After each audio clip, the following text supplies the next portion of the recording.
Olá, eu me chamo Carolina Faria, sou cantora lírica, professora de canto e vim aqui mais uma vez para a gente conversar a respeito de tipos vocais. A Academia Sinos de Ópera me chamou e eu estou aqui muito feliz. A Academia Sinos é uma iniciativa da UFRJ e da Funarte e tem o objetivo de levar a formação em ópera Brasil afora. E eu vou junto, estou feliz demais. Pessoal, vamos falar de tipos vocais, esse assunto delicioso e muito controverso. Então, hoje vou apresentar meu ponto de vista a respeito. Por que eu digo meu ponto de vista? Porque existem muitas escolas de canto e muitas visões, muitos nomes diferentes para a mesma coisa. E às vezes o pessoal briga por causa disso. Então, ó, vou apresentar minha visão e humildemente vou apresentar. Você vai ouvir meus exemplos, meus argumentos, tire suas conclusões. Eu estou completamente aberta a que a gente discuta e avalie e reavalie. O que importa é a gente desenvolver esse ouvido aberto, ativo. Uma coisa muito interessante para você ter ideia. Quando a gente se forma cantor, quando a gente se forma maestro, quando a gente se forma diretor de coro, né? Quando a gente está no processo, e mesmo no amadurecimento, vida fora, a gente não sabe as coisas assim de saída. E é normal a gente cometer alguns erros de julgamento. Aquilo que você ouve, você jura que aquilo ali é um soprano, na realidade é um meio soprano. Você jura que aquilo ali é um tenor, mas na realidade é um barítono. Essas coisas acontecem, né? Essas dificuldades de classificação vocal, elas são muito recorrentes. Não é para ninguém ficar chateado com raiva de ninguém, é porque é uma parte muito delicada, muito complexa na formação do ouvido dessas pessoas que estão atrás, né, da direção do coro, da direção vocal, né, orientação vocal. Isso tudo é custoso. É uma formação não apenas de como desenvolver a voz para que ela se torne elástica e bela e potente, mas de entender fase a fase desse desenvolvimento vocal o que a voz está pedindo. Então, povo, devagar com andor que o santo é de barro. Paciência e nada de abusos. Então aqui já vou colocar um disclaimer com aquele triangulinho assim, amarelinho com a exclamaçãozinha assim.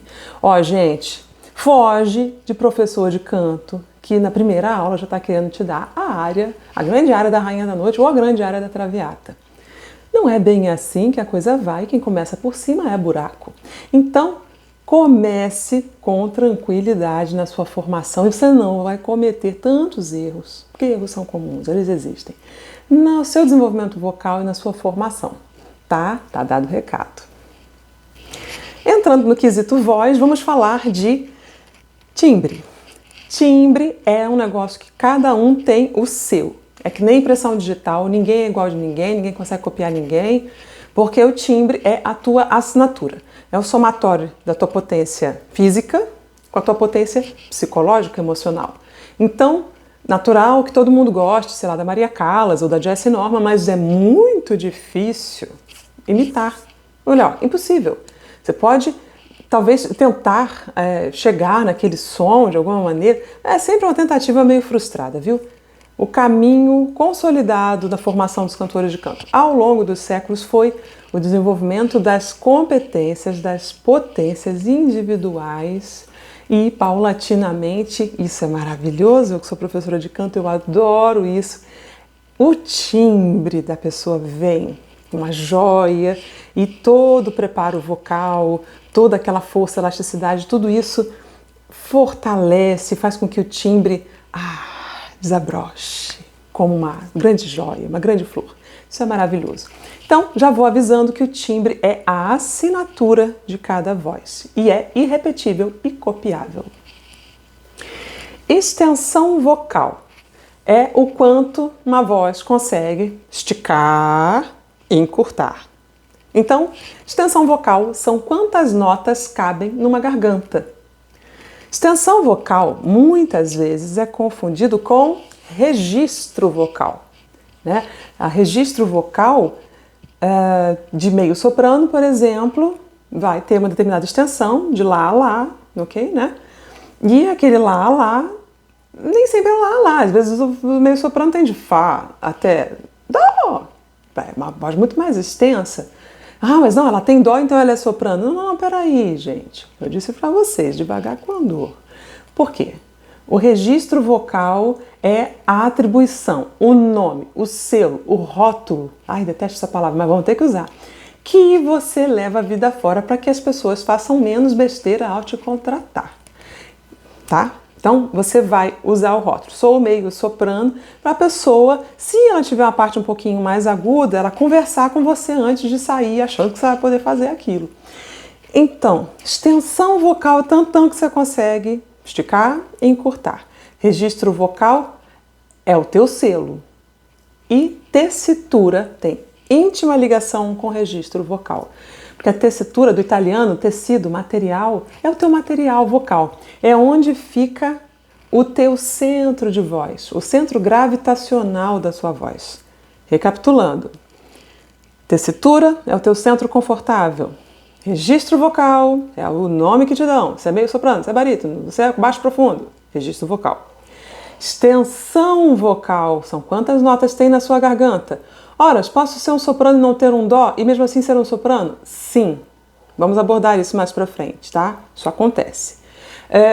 E acho que é isso. Não confundir com o timbre.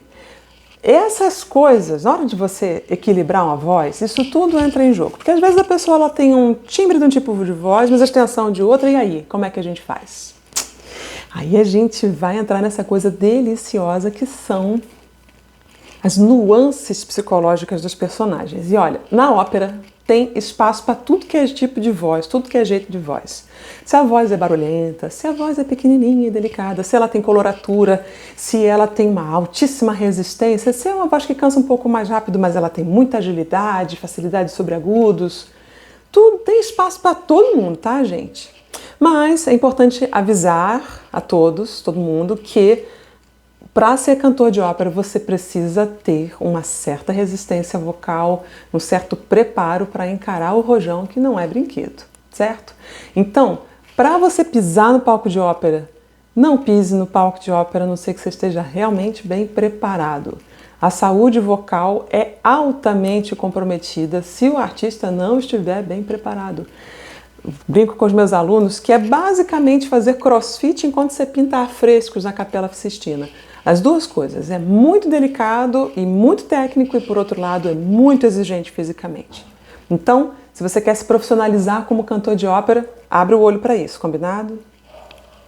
Sopranos, essas maravilhosas, abrilhantadas, espetaculosas. Soprano é, em geral, a rainha do baile, né? Literalmente a rainha da noite, rainha da festa, entra em cena, não sabe quando vai sair, porque canta, muitos papéis são muito longos, em geral morre, às vezes não morre, é mocinha, às vezes não é tão mocinha, mas é a protagonista da brincadeira. Papéis deliciosos, existe toda uma literatura para os sopranos. É a voz mais comum fisiologicamente, então por isso que se escreveu muito para esse tipo vocal.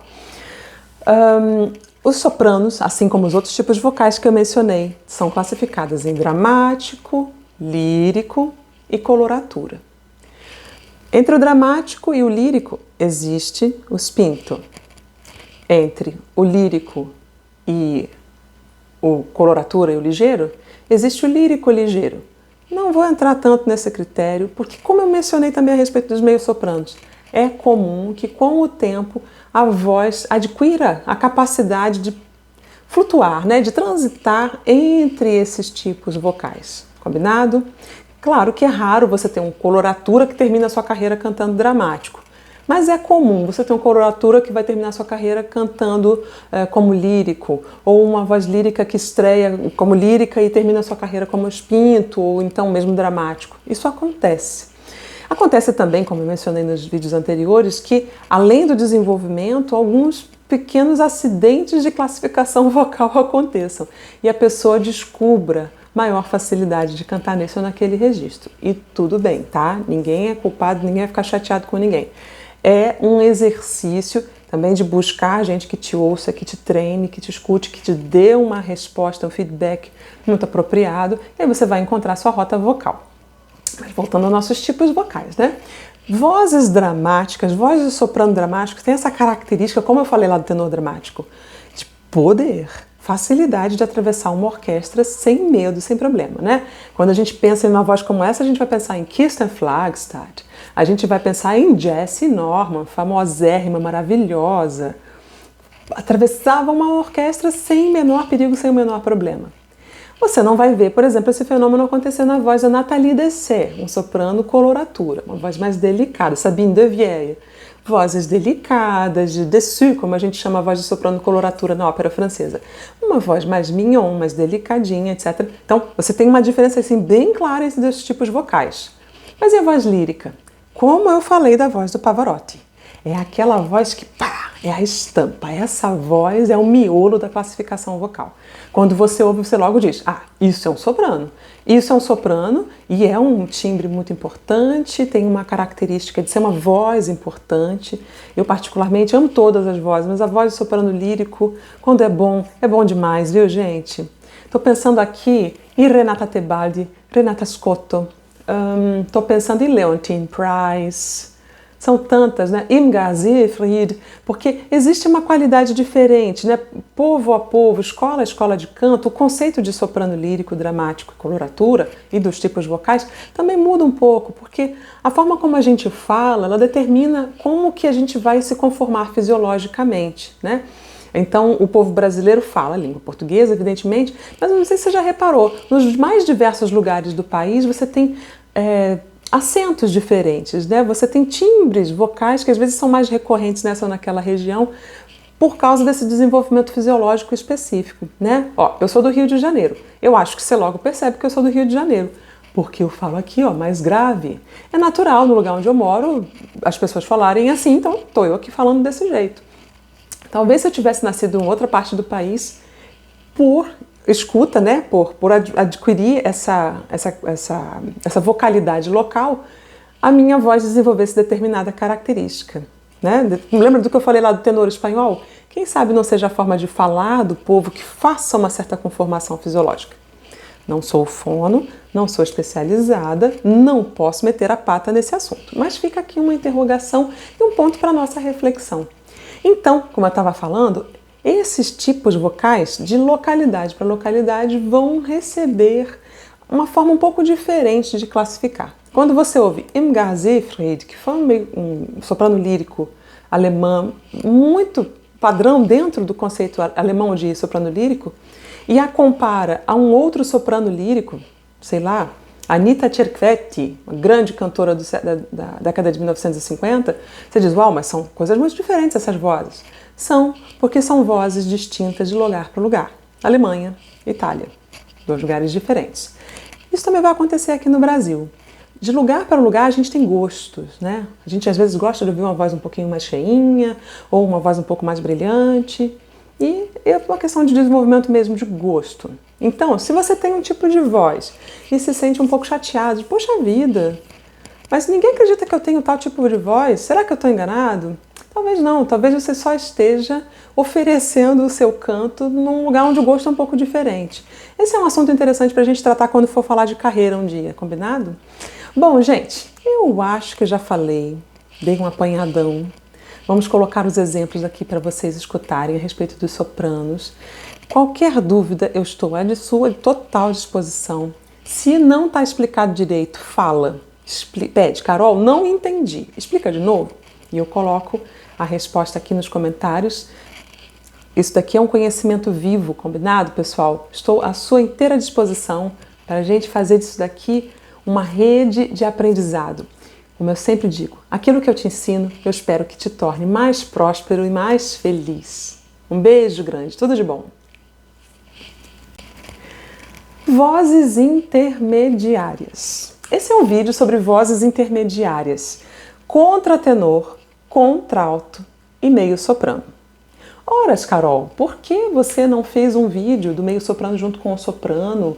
Ou do contratenor junto com os tenores? Horas, porque é toda a galera que vai ficar figurando lá como contralto, no soprano, tenor, baixo, contralto, que a gente tem na configuração do coro, do qual todos nós, a maior parte de nós saímos. Então fica mais fácil didaticamente, combinado?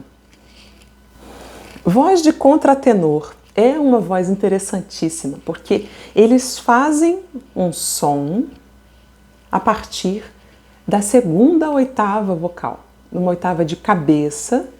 Fisiologicamente, as pregas vocais não fazem uma adução completa. Não entrarei em assuntos muito mais aprofundados fisiologicamente, não é esse o canal, não é esse o momento. Mas eles têm essa característica de terem uma voz cultivada a partir do registro de cabeça, né? O registro de falsete. Eles conseguem construir essa coisa maravilhosa. Historicamente, hoje os contratenores fazem isso, tá? Historicamente, isso até o século XVIII, até o início do XIX ainda existia isso. Existia uma coisa chamada castração dos meninos, a gente chama de castrato, castrati no plural. Aqueles cantores que, por castração, eu estou falando de esmagamento dos testículos dos meninos antes da puberdade, para que se obtivesse dessa maneira uma não puberdade. Os meninos nunca teriam puberdade, então o corpo cresce, mas o aparato vocal continua infantil, continuava. Então aí nesse caso você tem uma prega vocal que faz a adução completa, afinal de contas é totalmente fisiológico, é a voz que a pessoa tem. Hoje em dia os contratenores cantam de uma maneira um pouco diferente, combinado? Fisiologicamente são um pouco diferentes. Esses castrati, para alívio nosso, já não existem mais, não existe mais esse gosto por ouvir essa voz. Eu entendo que assim, é uma voz muito de outro planeta, né? Porque a capacidade pulmonar que o Farinelli, que o Caffarelli tinham, é uma coisa assim lendária. Eu canto um pouco do repertório deles, é uma coisa inacreditável. Não há pulmão que cante aquilo que está escrito ali, fora Cecilia Bartoli. Mas não tem, gente. É uma coisa muito bizarra, muito diferente. E as pessoas queriam ouvir isso. E os pais muitas vezes nem sabiam se seu filho, sua filha, no caso é só filho mesmo, que poderiam cantar, desenvolver essa musicalidade, essa capacidade, mas ficavam de olho em enriquecer em cima do filho, castravam as crianças, que desgraça, que horror. Bom, nos libertamos desse período histórico, né? Essa coisa de mutilar as crianças dessa maneira, para obter esse som e, enfim, toda essa indústria em torno da voz. Mas ficou todo um repertório lindo, muito bonito, em torno dessa vocalidade que hoje executam os contratenores. Vamos ouvir Franco Fagioli, maravilhoso, lindão, vocês vão adorar. Contraltas, maravilhosas, contraltos, são as vozes da força da natureza, elas cantam a mãe, elas cantam personagens interessantíssimos. É muito comum, né? O contralto e o meio-soprano fazerem já papéis masculinos, então a função do meio-soprano e do contralto, falando um pouquinho das duas, é fazer a coisa que o contratenor deixou de repertório, mas também fazer todo um repertório que foi criado a partir desse lugar do contratenor. Então, no momento em que as mulheres assumiram esses papéis, continuaram se criando papéis masculinos para serem ouvidos com essa voz, com essa coisa ambígua, né? Essa informação ambígua, que você vê uma voz feminina aguda saindo dali, né? Pessoa caracterizada como homem. Então, é interessantíssimo esse lugar do contralto e do meio-soprano. Os contraltos têm uma característica... Lembra do que eu falei lá dos baixos e barítonos? Que eles não têm muita modificação de registro, né? Tem registro de peito e de cabeça e que não tem tanto. O contralto a gente reconhece auditivamente por ser uma voz que tem uma homogeneidade de registro, não tem muita quebra. São maravilhosas, espetaculosas. Quando você ouve, por exemplo, Eva Podles, todas as partes da voz dela você ouve aquele mesmo som, ela tem uma homogeneidade tímbrica. E nunca uma passagem muito aparente. Não tende a ser uma voz tão extensa como a do meio-soprano, algumas sim, algumas têm extensão de meio-soprano, mas essa característica, né, de muita homogeneidade. Deliciosas vozes, eu particularmente sou muito fã de Kathleen Ferrier, né? Qual outro contralto? Eva Podles, muito famosa, Jennifer Blythe. Vamos pesquisar uns nomes aqui, a gente vai colocar uma lista de nomes. Aliás, essa é uma coisa super legal. Se você tiver dúvida quanto a quem é o quê, nesse vídeo não vai dar para falar todo mundo, tá, povo? vocês podem me escrever, podem pedir nos comentários aqui embaixo, que eu tenho o maior prazer de falar para vocês, viu? Agora vamos continuar com os meios sopranos. Meios sopranos, essas mulheres sensuais maravilhosas. Estou falando de mim, evidentemente. Bom, meio soprano é essa voz intermediária entre o contralto, contratenor e os sopranos. Elas muitas vezes, é muito raro que façam um papel principal, né? A não ser Carmen, Dalila, um papel ou outro assim que seja escrito especificamente. A gente em geral fica ali no papel secundário, mas são papéis secundários animadíssimos, eu recomendo. Bom, o meio soprano, ela tem uma extensão que vai de lá a lá, igualzinho o barítono. Ah, deixa eu te falar.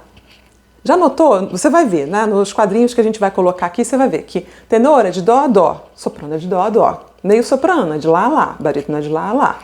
Contralto é de fá a fá. O baixo é um pouco diferente, porque é de mi a mi, é uma notinha a menos. Mas há uma correlação entre esses tipos vocais, tá, gente? Mas, continuando então aqui com os nossos meios sopranos. Tem essa característica de voz intermediária, tem um timbre mais escuro do que o soprano, não vão ter os superagudos do soprano, podem até ter como extensão vocal, mas nessa hora a tessitura, né, a tessitura fácil de cantar vai pesar, porque a pessoa vai preferir cantar numa tessitura um pouco mais cômoda, mais mediana e não tão aguda. Isso vai depender muito de caso a caso, porque os papéis meio soprano às vezes são muito distintos entre si, né? Você tem Cenerentola, você tem Bárbara de Sevilha, né? Rosina, Cinderela, que são vozes rossinianas, papéis rossinianos, e também você vai ter Frica, você vai ter papéis muito interessantes e gravérrimos, poderosérrimos, de meio soprano dramático. Tá? E às vezes o mesmo meio soprano ao longo de sua carreira vai flutuar, passar por todos esses papéis. Porque essa é uma característica interessante das vozes graves. Com o tempo elas vão ganhando uma certa destreza com relação a esse centro de voz que é aquilo com que trabalhamos, né? Essencialmente, isso depende de tempo de trabalho, de bom trabalho, para que vá vindo. Então, voz média grave é mais ou menos que nem vinho. Com um bom trabalho, ela vai se desenvolvendo e se mostrando. Vamos escutar meio sopranos poderosos, maravilhosos, tipo Christa Ludwig, que eu amo. E quem mais a gente vai escutar? Cecilia Bartoli, não tem que deixar de escutar Cecilia Bartoli, né, povo? Vamos lá. Um beijo para vocês. Aqui estamos encerrando o pacote das vozes médias. Tenores maravilhosos, espetaculosos, reis da ópera, né? Você fala tenor, você logo pensa ópera. Você chega alguém no meio da rua e fala assim, vem cá, fala ópera, me dá um cantor de ópera. A pessoa vai dizer Enrico Caruso, morreu em 1920, mas todo mundo ainda lembra do nome Caruso. Caruso, Pavarotti, 3 tenores. Então assim, ópera, sinônimo de tenor. Eles realmente são os reis da festa, junto com os sopranos, que são as rainhas da festa e rainhas da noite. E por quê? Eles têm essa qualidade vocal muito heróica, né? Em geral tendem a ser os heróis da festa. Tenor do latim tenere, sustentar. No canto medieval, tradicional, era a voz que fazia a melodia. Lembra que na igreja não se cantavam mulheres, então era a voz que fazia a melodia e o resto do pessoal vinha acompanhando e harmonizando aquela voz. Bom, foi passando o tempo, a técnica do tenor, lá pelos idos do fim do século XVIII, início do XIX, tem uma mudança de qualidade. E a voz de tenor, que antes era preferível que fosse delicada, ou equivalente ao que eu já vou falar, como tenor ligeiro, né? O tenor ligeiro, lírico ligeiro, cria-se a figura do tenor lírico e lírico spinto, com o bendito, famoso, aclamado dó de peito. Editor, coloca aqui o dó de peito que eu vou colocar o link, combinado? Então, os tenores, eles apesar de... Estou aqui falando de que... Lembra que eu falei lá no barítono, né? Que a voz do barítono não se preocupa tanto com passagem vocal e mistura de registros vocais. Registro de peito e registro de cabeça já são um assunto muito importante na voz do tenor, da formação do tenor. Então, saber fazer essa mistura é sinal de maestria, de que você é um tenor que você sabe o que você está fazendo, tá?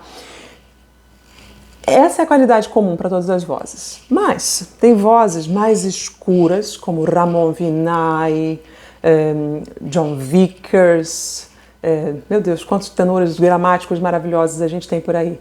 Essa voz poderosa, Siegfried Jerusalem, uma voz poderosa que atravessa a orquestra, que é uma coisa escandalosa, a gente chama essa voz de voz dramática. Em todos os registros vocais vai ter sempre aquele tipo de voz dramática. Dramática não é porque a pessoa é mais triste ou mais reclamona ou ela é mais dramática na vida dela. Não necessariamente.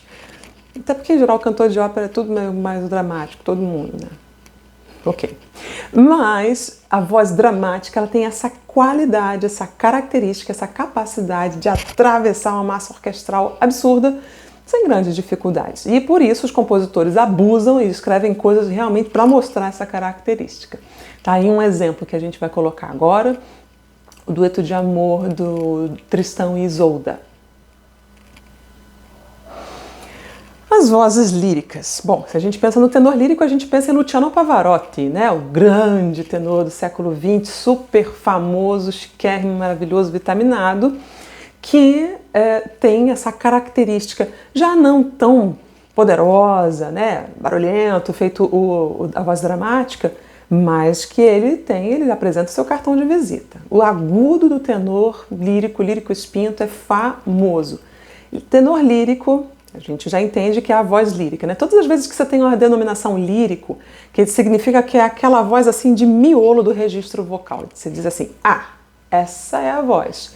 Esse é do registro vocal tal, né? Seja tenor, soprano, barítono, etc. Então, você tem essa qualidade vocal do tenor como uma estampa, uma qualidade dele, né? Super agudo e uma presença muito heróica, maravilhosos. Luciano Pavarotti, para mim, é o exemplo final. E os tenores ligeiros, lírico-ligeiros, coloratura, em geral tem coloratura muito fácil, Juan Diego Flores, quem mais? Miguel Fleta. Em geral, por curiosidade, não sei dizer a razão, você vê muitos tenores espanhóis com essa qualidade vocal. Eu adoro, são maravilhosos. São vozes super agradáveis de se ouvir. É o tenor rossiniano. Rossini deitou e rolou nesse tipo de voz, aproveitou que eles tinham bastante flexibilidade, malabarismo vocal e botou coisa para eles cantarem. Vamos escutar um trechinho? Vamos falar agora das vozes graves e médias masculinas. Ora, por que estou agrupando as vozes graves e médias masculinas no mesmo vídeo? Historicamente, eles foram agrupados. Barítonos e baixos eram um bololô só até o século XVIII, com o tempo, com os papéis mozartianos, como Fígaro. Fígaro não, porque o Fígaro ainda é um baixo barítono, mas o Conde, o Guglielmo, são todos personagens de barítono. E aí a figura do barítono passou a existir. Contudo, entretanto, todavia, nós estamos aqui num vídeo didático e eu tenho certeza de que muitas das pessoas que estão me assistindo estão vindo do canto coral. E no canto coral a gente tem baixo, tenor, soprano, contralto. Encerrado o assunto. Então vamos seguir essa toada para a gente se achar. Combinado? Baixos. Os baixos têm as vozes mais possantes, poderosas, gravérrimos de todos os tipos vocais. Existe o baixo oitavista e o baixo profundo, que são muito típicos da Igreja Ortodoxa russa e, consequentemente, da ópera russa, que é um tipo de voz assim possante, de som incrível. Eu vou adiantar aqui um pouco a fita, você vai ver que o tenor do latim quer dizer tenere, sustentar. Mas na Igreja Ortodoxa Russa, a voz de sustentação que faz o solo e a sustentação da melodia não é o tenor, é o baixo. Isso é um fenômeno incrível, maravilhoso. Então, a partir dessa fundação, a gente tem baixo oitavista, baixo profundo. Baixo lírico, uma voz lírica, Ruggero Raimondi, maravilhoso, até Simon Estes, até os baixos barítonos, que já tem uma extensão vocal de barítono, quer dizer, não é dó a dó, é lá a lá, mas com aquela cor maravilhosa e realmente umas notinhas mais graves como se fosse baixo. Aqui no Brasil a gente tem um super exemplo do Lício Bruno, escandaloso, maravilhoso. Então, ó, vamos escutar aqui um baixo oitavista, um baixo lírico e verdiano, Ruggero Raimondi, e um baixo barítono para você ter uma noção do que eu estou falando. Os barítonos. Barítono, baixo barítono já falei, que ele é de lá a lá, né? Os barítonos também são de lá a lá. Essas vozes são vozes intermediárias. As cores vocais elas já vão entrando numa graduação um pouco mais luminosa, né? Muitas vezes já tem uma qualidade do som um pouco atenuada e fica difícil até de classificar.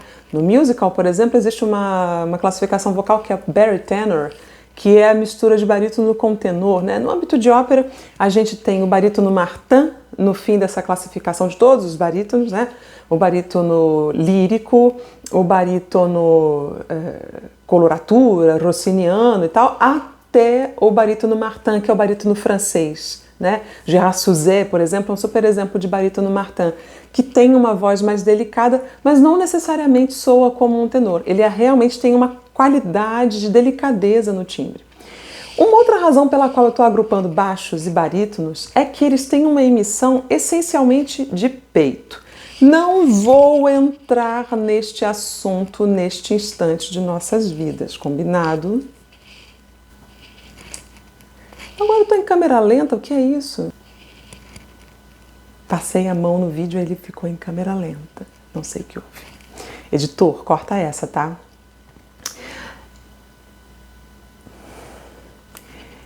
Voz de peito é uma voz, eu vou falar aqui no grosso modo, pelo amor de Deus, se você já é profissional, ouve com um ouvido bem aberto a Carolzinha, combinado? Porque o objetivo aqui é fazer um vídeo introdutório de compreensão concreta, precisa, mais simplificada para o pessoal que nunca viu ópera na vida, combinado? Então, é essencialmente a emissão de peito. Não tem uma mistura. A voz do tenor, o terror da vida do tenor é conseguir fazer mistura vocal e conseguir emitir aquele bendito daquele agudo com mistura. Este não é um problema tão enorme, gigantesco, insuportável na vida de um barítono. E de um baixo muito menos.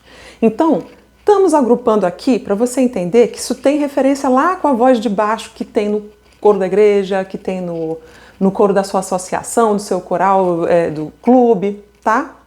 Essa é a razão, o motivo e a causa da gente estar agrupando todo mundo dessa maneira. Qualquer coisa vocês me mandam as dúvidas, por favor. E o coro? Como é o coro? De que é constituído um coro? Bom, todos. Todo mundo tem espaço no coro. Todo tipo de voz. Mesmo as vozes mais potentes, as vozes mais suaves, mais flexíveis. Todo mundo tem espaço no coro. O que a gente faz é organizar as vozes de maneira que elas funcionem em naipes e esses naipes tenham uma certa homogeneidade de resultado. A voz de soprano, a voz aguda feminina, ela, em geral, vai conter os tipos vocais de soprano ligeiro, coloratura, soprano lírico, as vozes mais facilmente identificáveis como agudas femininas. As vozes de contralto de coro abarcam o contralto legítimo, aquela voz feminina realmente grave, meios sopranos, que são vozes intermediárias, como você já vai ver uma descrição mais a fundo, os sopranos dramáticos, então às vezes um soprano mais pesado também canta no contralto do coro, e os contratenores, aquela voz mais aguda do que o tenor ligeiro que você já vai ver descrita. Então, todas essas vozes unidas constituem o naipe de contraltos. Tenores. Os tenores são as vozes agudas masculinas. Vão englobar tenores ligeiros, tenores líricos e tenores dramáticos. Tenores dramáticos às vezes também vão lá para o naipe dos baixos. Comum, tá, gente? A voz dramática ser classificada quando canta em coro na classificação abaixo, porque muitas vezes são vozes barulhentas e que tem muita potência e que também tem uma cor escura. Então essa cor muitas vezes engana e é até adequado que ela faça parte no coro de uma classificação um pouco mais abaixo. Os tenores são esses então, e os baixos são tenores dramáticos em algumas ocasiões, barítonos de todas as subclassificações e baixos legítimos, e os baixos profundos. Você vai ver que existe um baixo chamado baixo oitavista. Baixo oitavista, lá na tradição russa, um baixo que é solista e que ele canta lá no fundão do poço, é uma coisa incrível, é um solista hipergrave. Solistas podem emergir de todos esses tipos vocais. Não existe, a minha voz dá para solo, a minha voz não dá para solo. Todo tipo de voz se desenvolvida vai fazer algum tipo de solo. E isso é muito legal, isso é que dá uma riqueza. Na classificação vocal, que você já vai assistir nos próximos vídeos, você vai notar que as vozes se dividem entre vozes de coloratura, de flexibilidade, agilidade, agudos fáceis, líricas, que são aquelas vozes que facilmente você identifica. Esse é um tenor, esse é um soprano. E as vozes dramáticas, que são vozes de muita potência, que enfrentam grandes orquestras sem grande problema, muita resistência vocal e que às vezes também tem essa coloração um pouco mais escura. Estou aqui falando, gente, muito en passant, mas olha, todo tipo de voz, vou refrisar, vou reforçar. Todos os tipos de vozes podem ser solistas e você é muito bem-vinda, muito bem-vindo a estudar o canto mais aprofundadamente. Fica aqui também uma dica para você que é diretor de coro, diretor de orquestra, que está fazendo preparação dos seus grupos. Vai estudar canto. É muito importante que você se coloque no lugar daquele que você vai liderar para entender exatamente quais são os recursos, quais são as forças e fraquezas que aquele papel exige da pessoa. É muito importante. E importante também para que a partir das suas próprias sensações você seja capaz de entender naquele momento inicial de teste, onde a gente testa a extensão vocal, testa o tipo de voz para encaminhar a pessoa para um naipe ou outro, para ali também que você tenha mais recursos para poder trabalhar e fazer um trabalho bem bonito, bem feliz. Bom, muito obrigada. Eu me chamo Carolina Faria, nós estamos aqui juntos na Sinos e eu estou à sua disposição para resolver qualquer dúvida. Pode me procurar pelas redes sociais, pode colocar comentário aqui embaixo no vídeo, estou à sua inteira disposição, tá bom? Um beijo e a gente se vê. Então é isso, pessoal. O que vocês tiverem de dúvida, não entendeu alguma coisa direito, faltou alguma coisa, coloca nos comentários aqui embaixo, tá? E a gente continua conversando. Estou aí pelas redes sociais, meu nome é Carolina Faria e eu estou aí, viu? Eu estou à disposição para a gente conversar. Eu quero mais ver muita ópera rolar pelo Brasil. Nosso povo pode e merece ter o melhor em arte, em educação e cultura. Vamos juntos, né? Beijão!